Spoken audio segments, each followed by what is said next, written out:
তাতে আগত এই এলাকার সর্বস্তরের মানুষকে মঞ্চ থেকে আন্তরিক অভিনন্দন এবং কৃতজ্ঞতা জানাচ্ছি। মিঠিপুরের রাজীব গান্ধীর এই জন্মজয়ন্তী পালন অনেক বছর ধরে চলছে এবং এই এলাকার সর্বস্তরের মানুষের সোৎসাহে অংশগ্রহণের মধ্য দিয়ে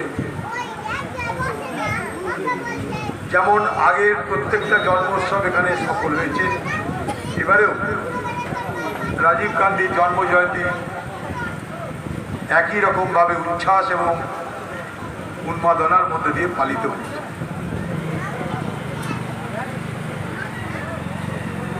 তাই এই এলাকার মানুষ তারা জানে যে 20শে আগস্ট আসা মানে মিঠিপুরে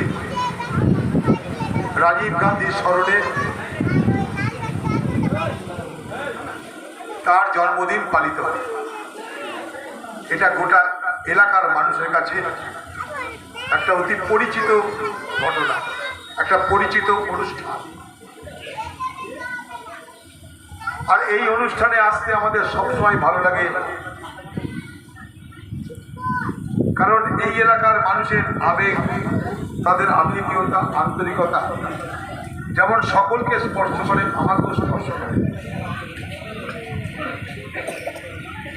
প্রথম এই এলাকায় এসেছিলাম, এখন আমাদের মধ্যে নেই এখানকারই এমএলএ আখরু, সে আগে আমাদের দলেরই ছিল, তার আহ্বানে প্রথম এখানে এসেছিলাম। আখরু নেই আমাদের সঙ্গে, কিন্তু সেই অনুষ্ঠান কংগ্রেসের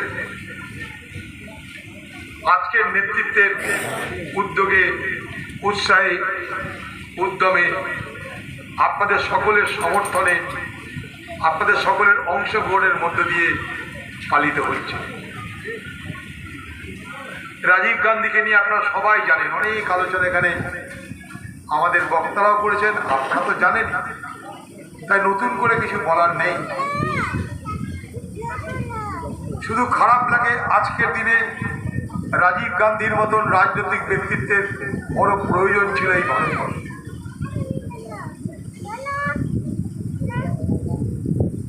সর্বধর্মের সদ্ভাব রাজীব গান্ধীর জীবনের মন্ত্র ছিল। সর্বধর্ম সমভাব, সকল ধর্মের প্রতি সমান মনোভাব রাজীব গান্ধীর জীবনের ব্রত ছিল। ভারতবর্ষ আছে,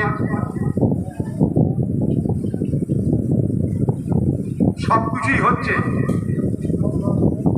কিন্তু কোথাও যেন একটা মনের মধ্যে,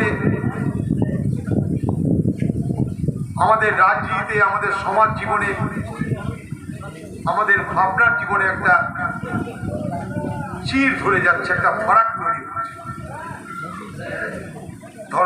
ধর্মের নামে, সম্প্রদায়ের নামে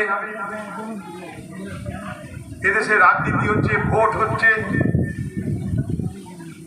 ফলাফল প্রকাশ হচ্ছে, ফলাফলে কেউ জিতছে, কিন্তু সে জয়টার মধ্যে দিয়ে আমরা কতটা সফলতা অর্জন করলাম তা যদি বুঝতে যাই, তাহলে দেখব হয়তো রাজনৈতিক দলের কোনো লাভ হচ্ছে, রাজনৈতিক দলের জয় হচ্ছে, পরাজয় হচ্ছে, কিন্তু ভারতবর্ষের সাধারণ মানুষের মধ্যে সদ্ভাব, সম্প্রতি, সাম্য, মৈত্রীতে